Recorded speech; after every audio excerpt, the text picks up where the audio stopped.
Hello, and welcome back to the Stories of Northern Life podcast, brought to you by the Sault Ste. Marie Museum.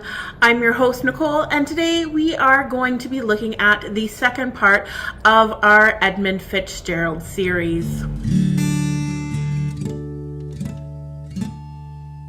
So last week we talked about the Edmund Fitzgerald, its history, and the storm and everything leading up to the point that it sank. So if you haven't already, make sure to go back and listen to that episode, or you might be a little bit lost.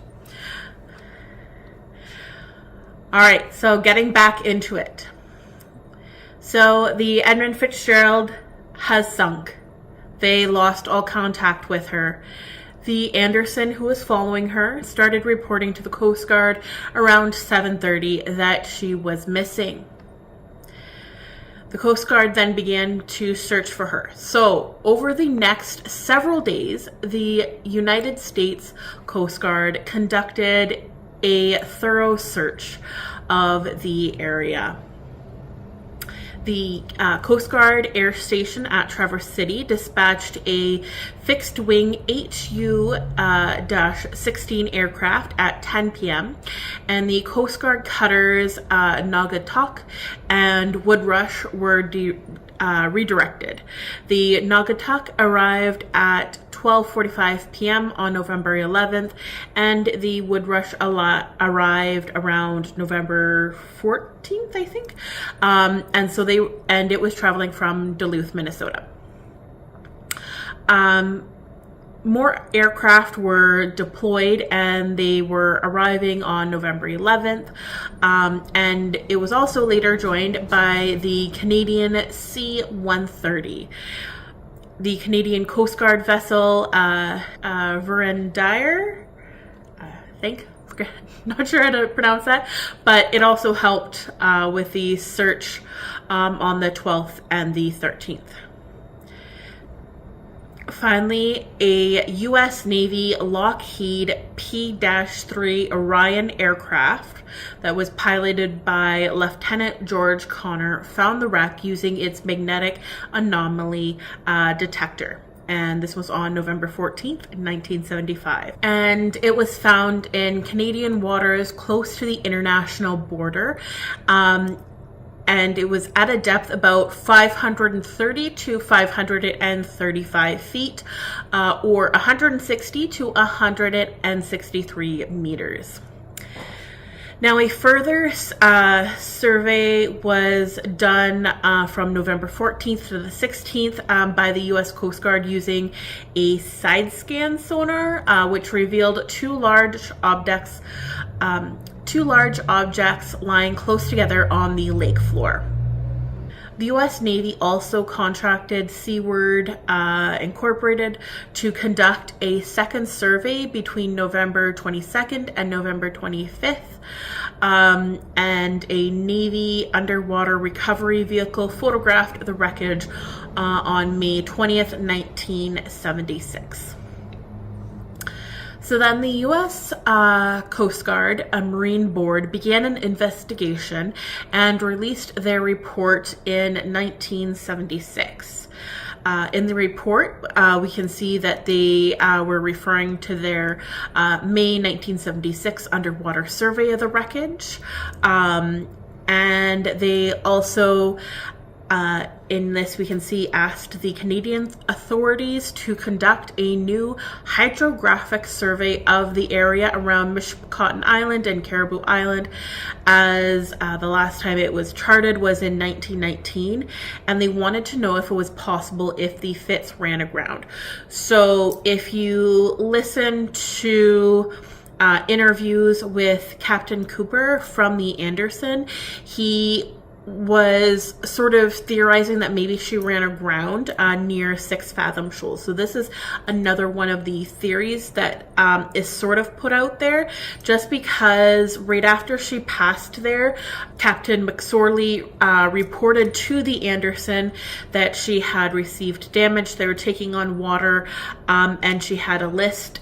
And so it was like, okay, well, did she run aground? And so the old surveys, as I said, was done in 1919, and so the survey back then actually was inaccurate.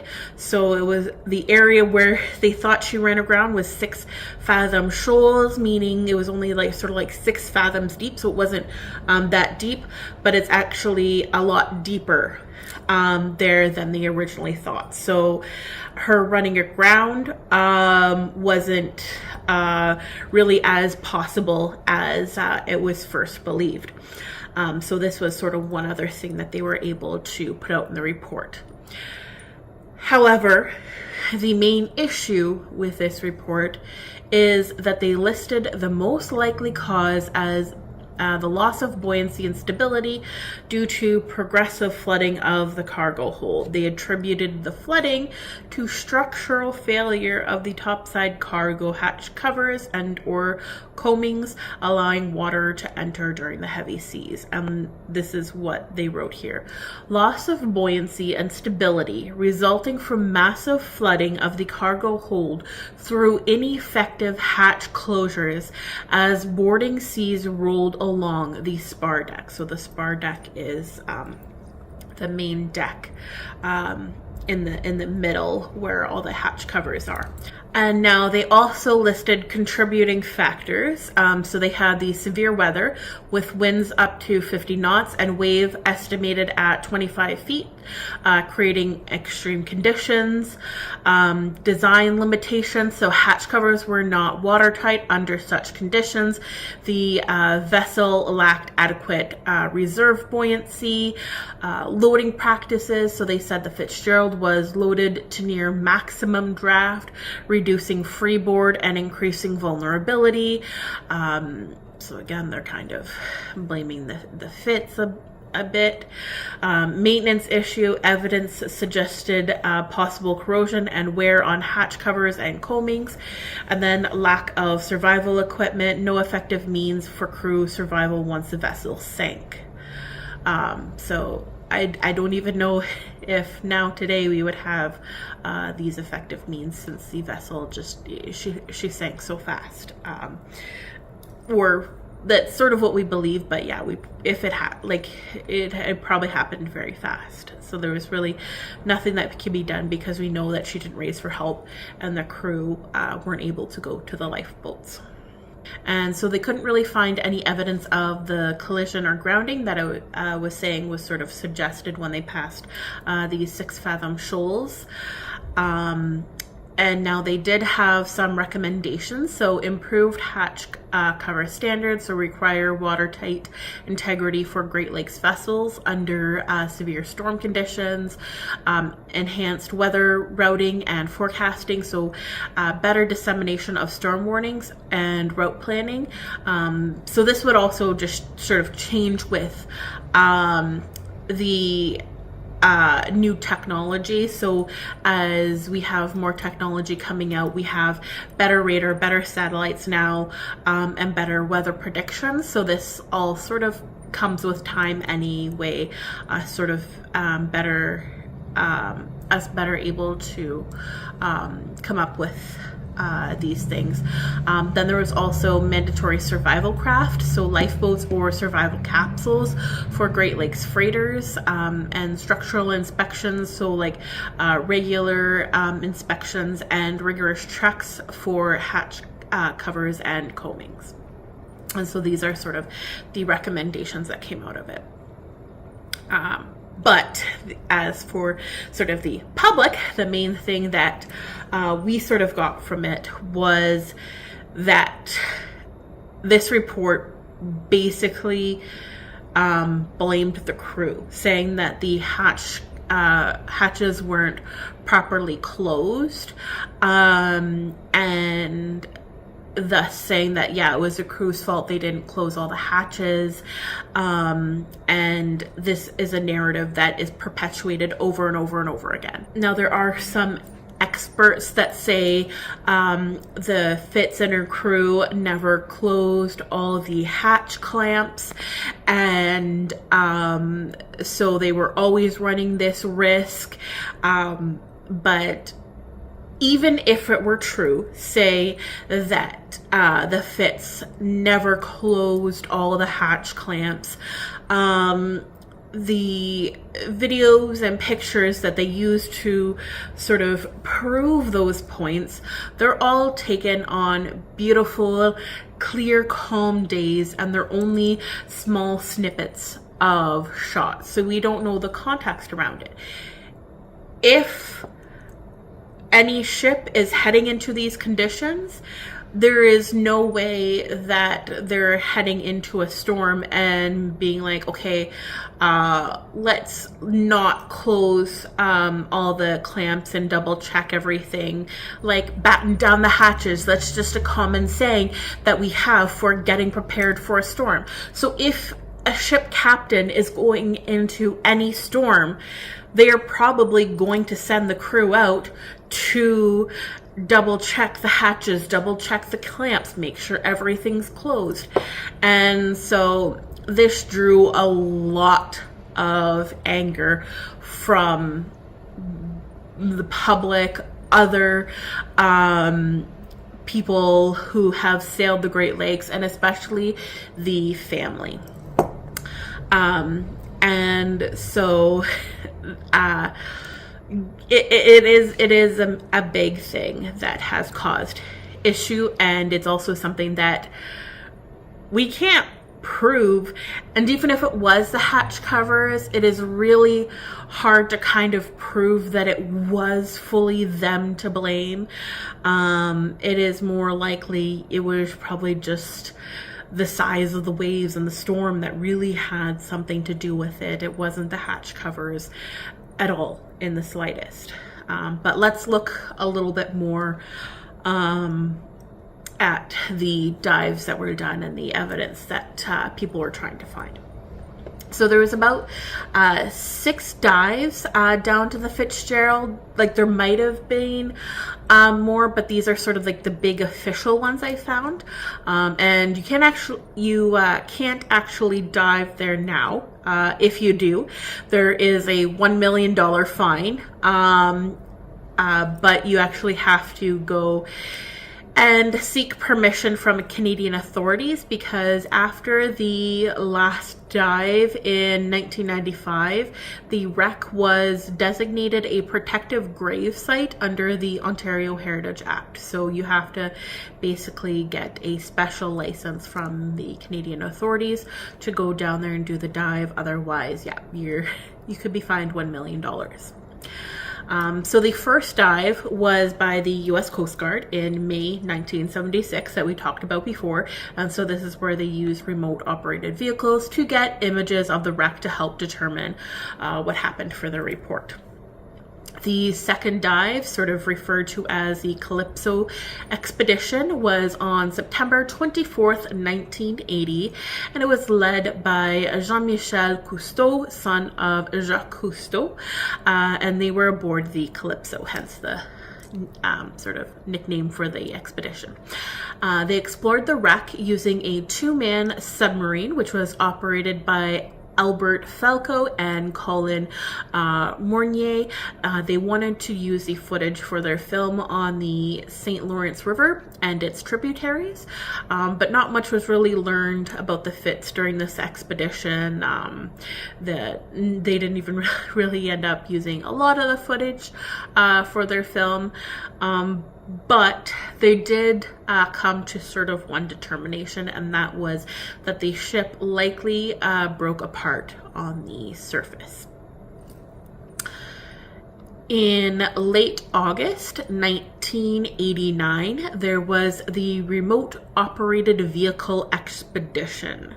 So the Michigan Sea Grant Organization used remote operated vehicles, or ROVs. So these are a little bit of a fancier sort of submarine type dive vehicle. So the ROVs are sort of a little bit higher tech, and the Michigan Sea Grant Organization was joined by experts from NOAA, so the National Oceanographic and Atmospheric Administration, also the National Geographical Society, the Great Lakes Shipwreck Historical Society, the U.S. Army Corps, and the Michigan Department of Natural Resources. And they were aboard the RV Grayling. And on this expedition, they found extensive damage on the bow that they sort of determined wasn't likely caused from the storm, probably more so from the ship sinking so fast that she sort of smashed into the lake bed. And if you do sort of look at some images of her on the lake bed, or some of the illustrations that they have, you can see that she is really down in there, covered by sort of the silt and sand on the bottom, probably likely just from that impact.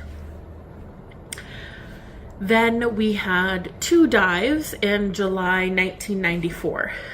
The first was called the Deep Quest Expedition, which was actually a series of dives led and financed by Frederick Shannon.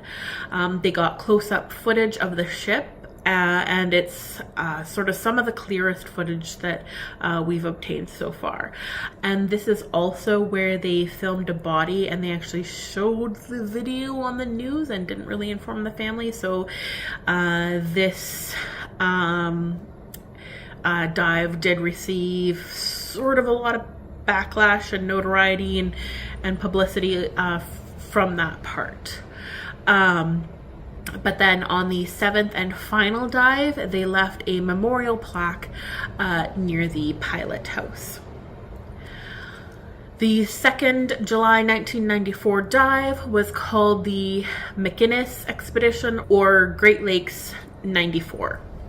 It was a 6-week expedition that surveyed the Great Lakes and St. Lawrence River.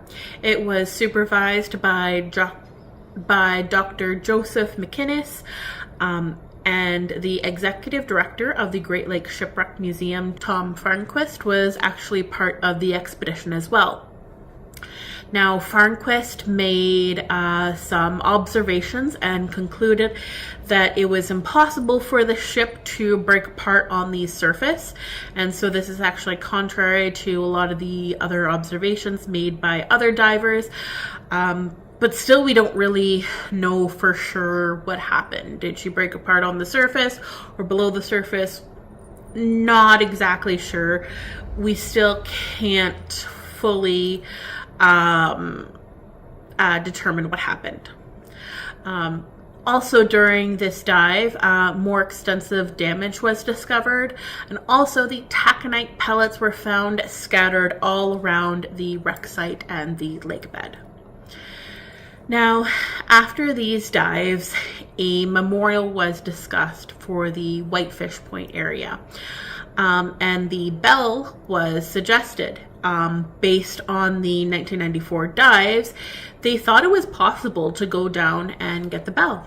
So in 1995, the Canadian Navy worked with the Great Lakes Shipwreck Historical Society, and they used the Canadian naval vessel HMCS Cormorant for the expedition. And so they made a replica of the bell and engraved all the names of the crew, and it was to replace the original bell when they raised it up. So they would raise the original bell and put the replica in its place as a permanent memorial that would forever rest with the ship. And so the Canadian Navy ship, the Cormorant, she stopped here in the Canadian Soo before heading to the wreck site. I believe she stopped right in front of the Bonder building. And so this was in July 1995. Do you remember that time at all? Did you get to go aboard the ship and take a look at the dive vessels and the replica bell? Because they were allowing community members to go on, take a look around. We have a few pictures from the Sioux Star where they were able to go on the ship and take a look around at the submersibles, the replica bell, and even some of the other equipment that they would use. When they got to the wreck site, they used the Canadian designed dive suits, or newt suits, and the divers used them to go down there and cut the bell housing loose. And finally the bell was raised, and the family of the Fitzgerald was actually aboard the cormorant during this whole thing, so they got to see the old bell go down, but also see that original bell come up and hear it ring once again. So it was a little bit of closure that they were able to get. They couldn't bring their loved ones home, but having that bell once again was sort of a little piece that they had back.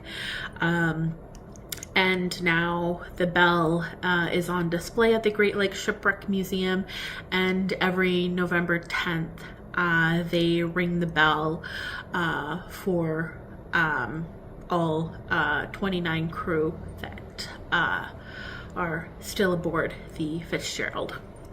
Even though we can't go down and explore the Fitzgerald anymore, we still have all those videos, so we're able to go back and still examine the damage and try to figure out what happened. And so, as I was saying before, we had that Coast Guard report coming out, basically blaming the hatch covers that weren't properly closed. And one group basically set out to prove that that wasn't sort of the cause for the Fitzgerald sinking. And so this was all done in a TV show called Dive Detectives, and it was this father and son team that would go out to all these different shipwrecks and try to figure out what happened. So they were trying to figure out what could have happened to the Fitzgerald. So the big sort of theory is that the ship broke apart on the surface. Well, if you know your Great Lakes history, you know that another ship did break apart on the surface, and it was a lake freighter, and it was the SS Daniel J. Morrell, which sank in 1966 in Lake Huron. So it was in another sort of November storm that she sank, and there was actually one survivor. So we know what happened to her because this survivor is able to recount what happened, and he says that he heard the ship break apart, and next thing he knew, he was in the water, and he was able to get to a life raft, and he was eventually found.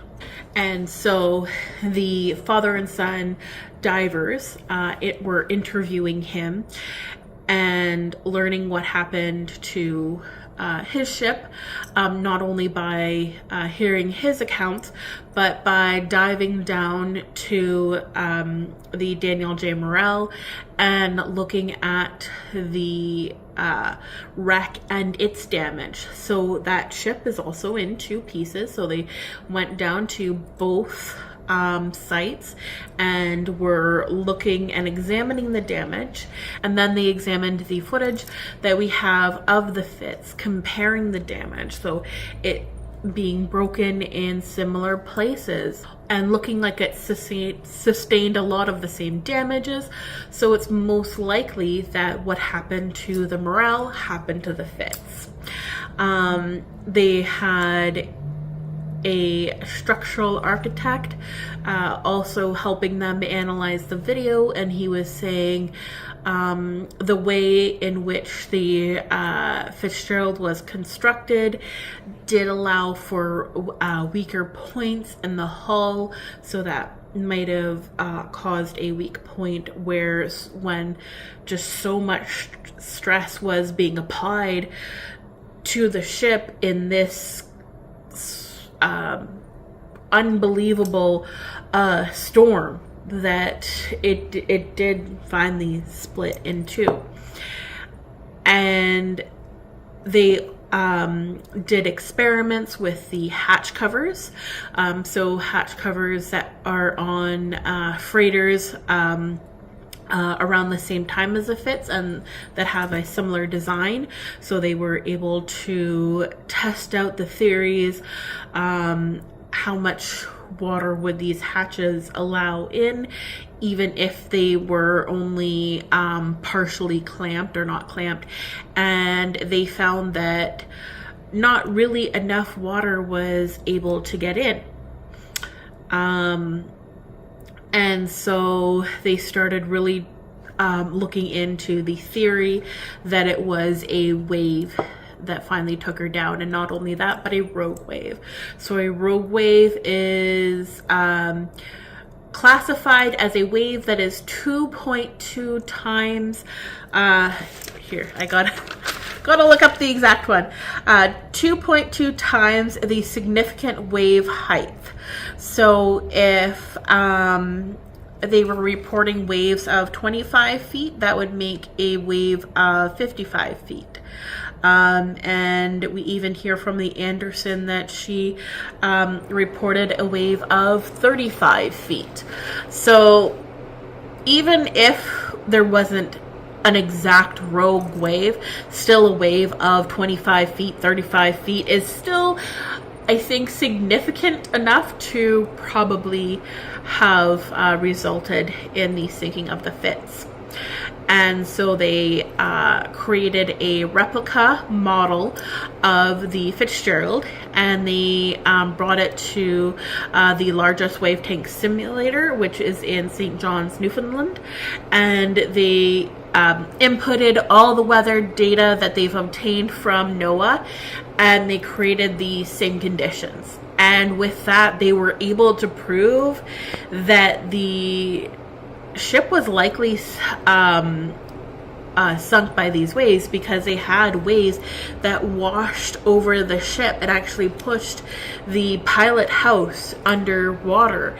And so the Fitzgerald just wasn't able to come back up after that, just because of that stress of being pushed down. And if you have a wave that's covering the back and covering the front, it would push one down and push the other down and split. So it is more so likely that the waves were the cause.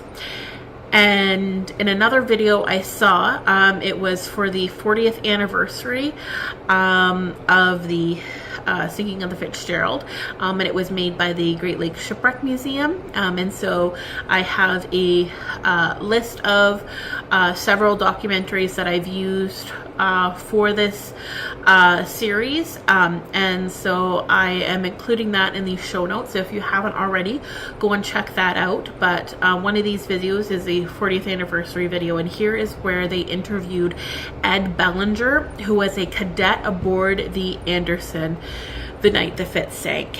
And so he was saying that he was in the pilot house of the Anderson, and he was looking back out towards the stern, and he could see the smokestack just kind of waving back and forth because the ship was twisting. And so if the Anderson was twisting like that, it's probably likely the Fitz was twisting back and forth too. And he also remembers waves coming up and washing over the pilot house, and he said that they were able to come back up, and those waves were hitting them, and they were behind the Fitz. So it's likely that that wave caught up with the Fitzgerald and hit her as well. But her pilot house didn't end up coming back up. And so here, with these documentaries, with this evidence, with these testimonials, it's a little bit more proven. Like, there's just a little bit more evidence to prove the wave theory and the storm theory than proving that it was the hatch failures. And now you might think, okay, well, if McSorley was saying they were taking on water and they had a list, how was that caused? Well, through my research, and now this is just me doing all this deep dive, trying to look at it, and watch these documentaries and everything. I don't know too much about ships, but what I'm sort of able to kind of piece together is that you'll hear that the Fitzgerald had, so you have the cargo hold in the middle, and then the ballast tanks that curve around that, and they are separated by the main bulkhead. And the Fitzgerald was known for carrying water in the ballast tanks. So if the ship doesn't have any cargo in it, it sits pretty high on the water. And when it sits too high on the water, it makes it more unstable.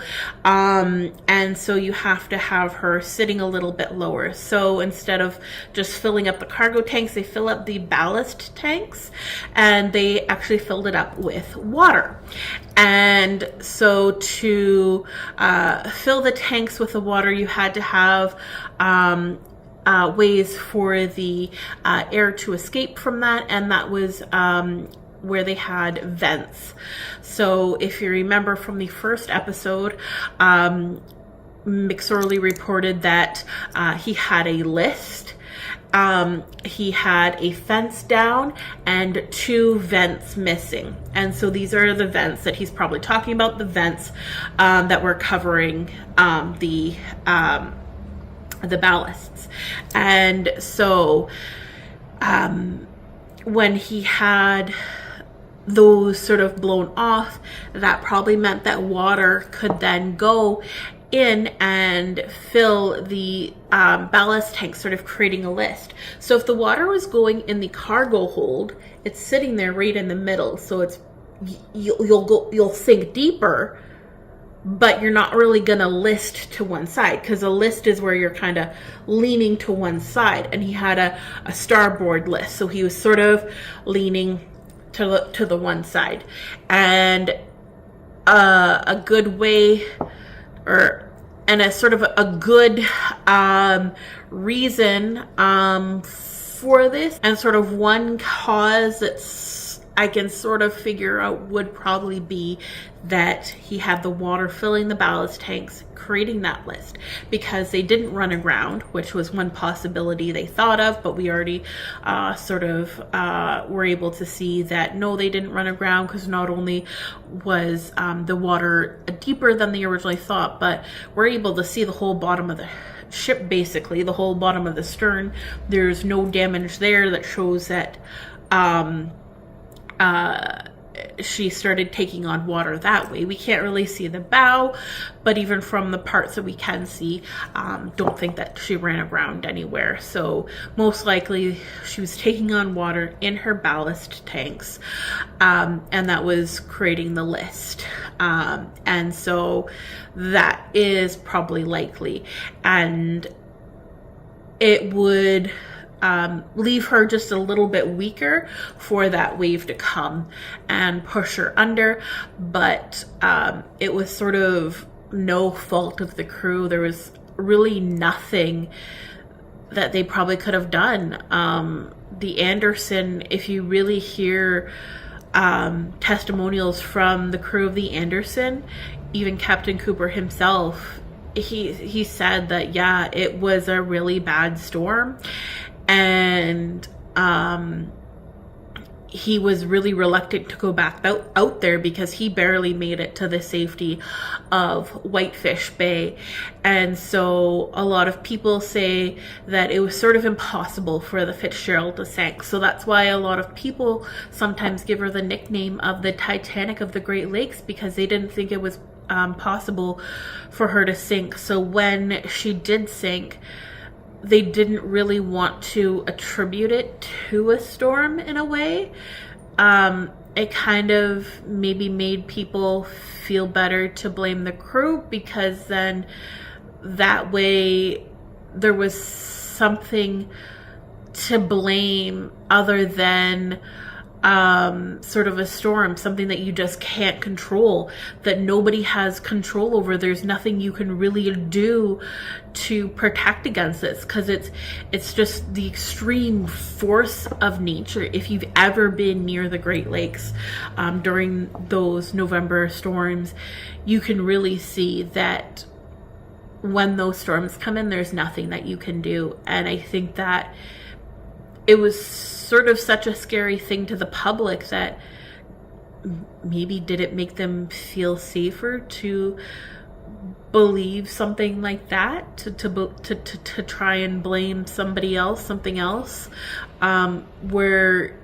that blame, you could say, oh, well, they did this, so I'll just make sure that I don't do that, or they didn't do this, so then I'll make sure I do this.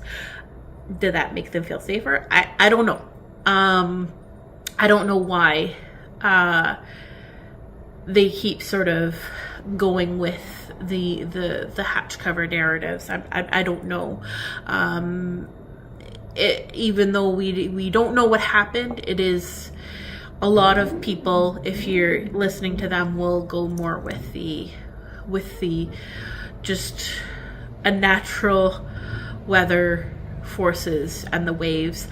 And I also want to talk about sort of the impact of the Fitzgerald and this ongoing sort of remembrance of her, because there has been thousands and thousands and thousands of ships that have sunk in the Great Lakes over all the centuries, and the Fitzgerald is one that we all kind of really remember, and that's pretty much in thanks to Gordon Lightfoot's the wreck of the Edmund Fitzgerald.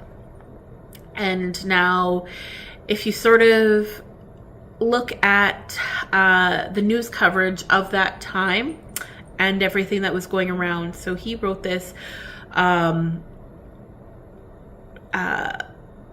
in the following year. So this song was released in August 1976, so it was still under a year after she sank. And even by then, the news coverage had sort of started to wane a bit. They weren't covering it as much, they weren't talking about it, and Lightfoot wanted to sort of create this song because he felt sort of so impacted by this story when he read it that he wanted to create a song in memory of the men. He's a songwriter. He puts everything out in song, and so it's sort of just natural for him to want to put this out into a song. So he wrote this song, and they were sort of got the band together. They were recording another song, and they were they had some extra time in between recordings, so they were like, okay, well, let's practice this one new song that I wrote. So they were kind of going back and forth trying to get all the music and everything together, and they finally were like, okay, well, let's give this a run through and see what they think. And so they did, and then they were like, wow, I have chills after that. And the sound guy was like, well, do you want me to play it back for you? And they were like, wait, what? You were recording? And he's like, oh yeah, you guys were just going, so I thought I'd record it when you started playing. And this actually became the version that they released. And it became number 2 on the charts. And it's like a 6-minute long song, and for it to stay for 21 weeks on the Billboard charts that's pretty good. And it's with this that we still remember the Edmund Fitzgerald that sank. But I think in remembering her, we also remember sort of all the other ships that have sank and all the other lives that have been lost on the Great Lakes, thinking of those crazy and wild storms and thinking at how those waters, how many other lives she has took. And I think that's sort of a big powerful thing about this song and about remembering the Fitzgerald and her crew, is that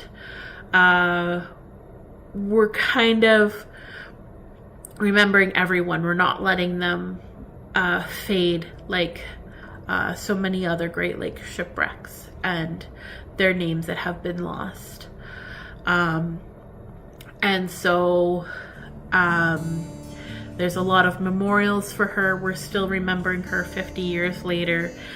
And if you didn't take the time to watch the live stream of the memorial out at the Great Lakes Shipwreck Museum on Whitefish Point, they have the private family memorial every November 10th in the evening, but they still live stream it for everybody to watch.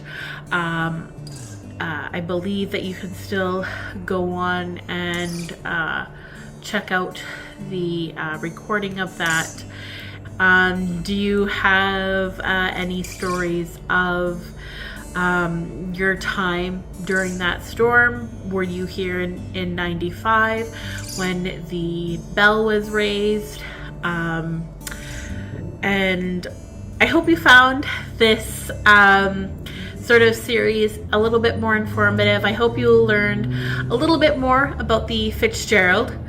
So I want to thank you for taking the time to listen to this series, and also if you'd like, take the time to come into the museum and check out our pop-up exhibit that we have on the Fitzgerald, which will be up until November 18th, 2025. So as always, thanks for listening. Bye. Have you been to your local museum lately? Visit us at the Sault Ste. Marie Museum, located in downtown Sault Ste. Marie, the one with the big clock tower on the top. Our hours of operation are 10 a.m. to 4 p.m. Tuesday to Saturday. We have 3 floors of exhibits that we constantly work on updating. The whole family is welcome, as we have activity sheets and scavenger hunts with prizes for every kiddo, a discovery gallery full of hands-on learning, and more interactive elements scattered throughout the museum. And don't forget to come say hi and let us know you're a listener of the podcast.